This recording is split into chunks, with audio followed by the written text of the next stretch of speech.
Louis and August and Lee and William and Elliot and Kaylee and Bert and possibly Jack and Ethan.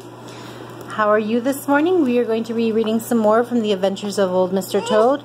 Hopefully Winry will not turn my video off as she's getting a bit fussy. I'll stand up while I read this time. Sorry about that. Alright.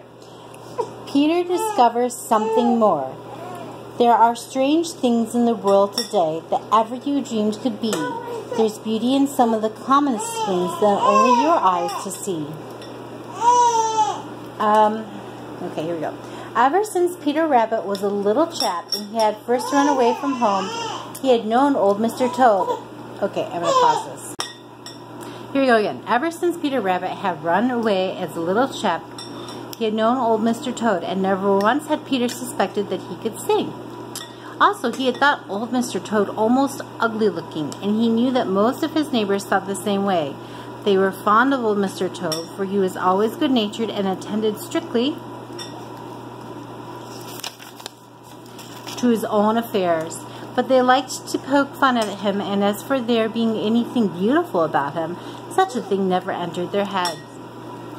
Now they had discovered that there was a really very beautiful voice. Good job, Winnie. Okay, just a minute. They began to look on him with a great deal more respect. This was especially so with Peter. He got in the habit of going over to the Smiling Pool every day when the way was clear, just to sit on the bank and listen to old Mr. Toad. "Why didn't you ever tell us before that you could sing?" he asked one day, as old Mr. Toad looked up at him from the Smiling Pool. "What was the use of wasting my breath?" demanded old Mr. Toad. "You wouldn't have believed me if I had. You didn't believe me when I did tell you." Peter knew that this was true, and he couldn't find any answer ready.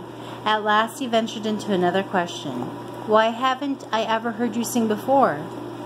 "You have," replied old Mr. Toad tartly. "I sang right in this very place last spring, and the spring before, and the spring before that. You sat on that very bank lots of times while I was singing. The trouble with you, Peter, is that you don't use your eyes or your ears." Mom, does old Mr. Toad mean a frog? It's a type of, it looks similar to a frog, but it's a toad. We'll have to look one up when we're done. Peter looked more foolish than ever. Well, what's Peter? Peter Rabbit is the rabbit. But he ventured another question. It wouldn't be Peter to let a chance of questions to go by. "Have I ever heard you singing up at the meadow or in the orchard?" "No," replied old Mr. Toad. "I only sing in the springtime. That's the time for singing. I just have a sing then. In the summer it is too hot, and in the winter I sleep. I always return to my old home to sing. You know, I was born here."